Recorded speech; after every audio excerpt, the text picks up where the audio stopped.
Yeah, here we go, panels. So what I'm going to do is the next video in this series, the panel installation will be done, and we'll get into building the doors. I think that'll be a good video for the next one, because I got two openings, one there and one there for doors. So I will bring you back in the next video in this series for building the doors and hanging those.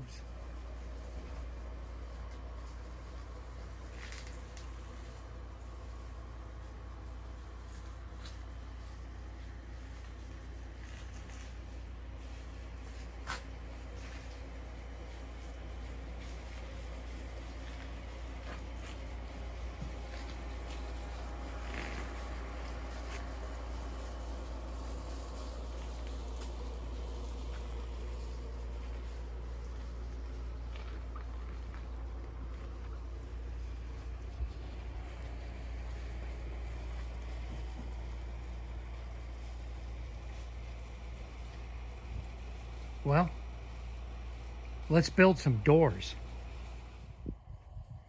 Well, I had to make a run to Precision Metal Fab down in Tucson. I come up a couple panels short. So this is going to be the stock for the doors. And Nancy liked these because there's a lot of stuff happening visually with these panels. And then yeah, then, well, in the same trip, I went over to Tucson Retail Metals, which is a surplus metal yard. Picked up some 1x1 steel tubing, and of course it was rusty, so I got it at a better price, and which is okay because Nancy wants that rusty. And during this monsoon season, it is patinaing nicely, as you saw in the last clip. So the tubing is going to be the bracing for the doors. I'll go around the perimeters with this and probably do a cross hatch in the middle. Nancy and I are going to sit down and I'm going to get my modular sawhorses out and lay a panel on it, and then lay tubing on it to give her an idea of what I'm thinking, and then her artist designing minds can churn on that and maybe come up with some other interesting ideas. So yeah, we're coming down to the short strokes on this Screenhouse project, because once the doors are done, the only thing left to do is get the closed mesh welded wire fencing to panel the inside with, and we will be done. So there you go. We're getting there.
All right, in the last few clips you saw me tack welding this thing together with the little MIG.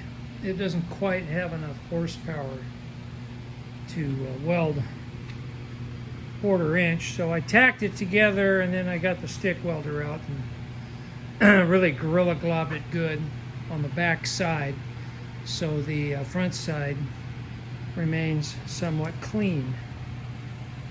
But yeah, it turned out good. So a couple more considerations now. Well, hang on, let me show you. Well, what are we going to do about door handles? Well, the ultimate decision is going to be the chief design engineers. You have your basic traditional style of handle, which I'm not particularly interested in. Or wrenches, vintage wrenches. I think that would look really cool, but that decision is not mine to make. I'm married to an artist. She's got this abstract, picky eye, and if it doesn't meet what she's looking for, it will literally drive her nuts. She'll hate it until she gets her mind and her eyes satisfied. I also kind of like Ford wrench.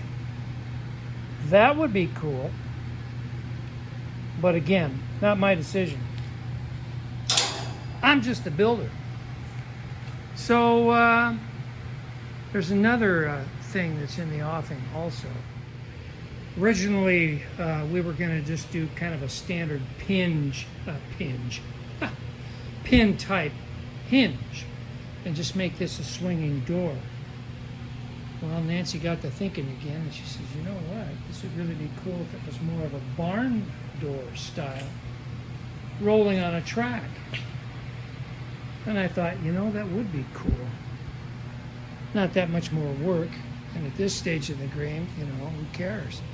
So I've got quite a bit of this scrap. This is 1x2 channel, mild steel, which I would attach to the structure up above the door. And then I've got these old steel casters, which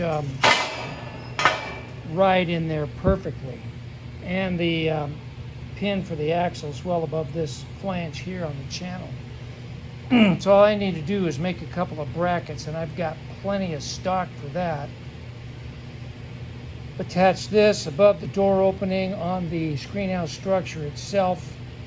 Make a bracket to attach to the door and pin to the caster, and then we'll have a rolling door, and then we don't have to worry about this big door, which is 4 feet wide, swinging out into the yard.